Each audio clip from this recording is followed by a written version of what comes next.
অল্প মুহূর্তের জন্য চোখটা সবাই বন্ধ করে একটু চিন্তা করেন। আদম আলাইহিস সালাম থেকে ঈসা আলাইহিস সালাম পর্যন্ত সকল নবী সেদিন নফসি নফসি বলে চিৎকার করতে থাকবে, কাঁদতে থাকবে, হায় হায় আমার কি হবে, হায় হায় আমার কি হবে। সেই মুহূর্তে সিজদায় পড়ে আমার নবী বলতে থাকবেন উম্মতি উম্মতি, সুবহানাল্লাহ। কি হবে? নবীরা যেই পেরেশানি থাকবেন, আল্লাহ রসুল আল্লাহকে বলবেন, আল্লাহ আমার একটা উম্মত জাহান্নামে থাকলে আমি জান্নাতে যাব না। তো দয়া করছেন না আল্লাহ? কি দয়া করে নাই?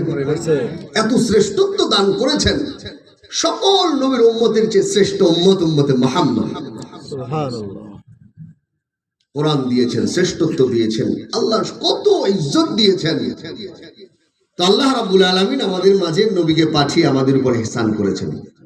লাকাদ মান্নাল্লাহু আলাল মুমিনিনা ইয বা'আথা ফীহিম রাসূলাম মিন আনফুসিহিম। আল্লাহ রাব্বুল আলামিন ইহসান করেছেন, মুমিনদের উপর দয়া করেছেন, কারণ আল্লাহ রাব্বুল আলামিন মুমিনদের মধ্য থেকেই তাদের স্বজাতি নবী পাঠিয়েছেন। আল্লাহ কোন ফেরেশতা জিন্নাত থেকে নবী পাঠান নাই। কেন পাঠাইছেন? নবীকে কেন আল্লাহ পাঠাইছেন? আওয়াজ করে বলেন।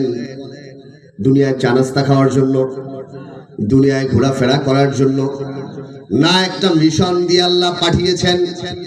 যে মিশনের জন্য আল্লাহ নবী মক্কা ছেড়েছেন, জন্মভূমিতে নবীকে থাকতে দেওয়া হয় নাই।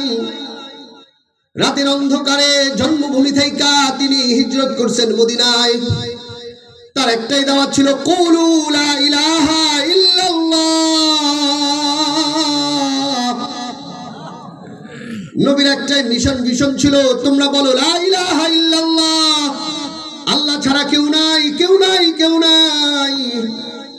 40 বছর পর্যন্ত যেই মানুষগুলো নবীকে আল আমিন আস সাদিক বলতো, 40 বছর পর্যন্ত নবীকে চাদরে মুড়ায় যে আবু লাহাব, উতবা, সাইবা রাখতো, নবী লা ইলাহা ইল্লাল্লাহর দাওয়াত দেওয়ার সাথে সাথে সেই চাচাগুলো, যেই চাচাগুলো মাথার ছায়া ছিল, ওই চাচাগুলো শত্রু হয়ে গেল।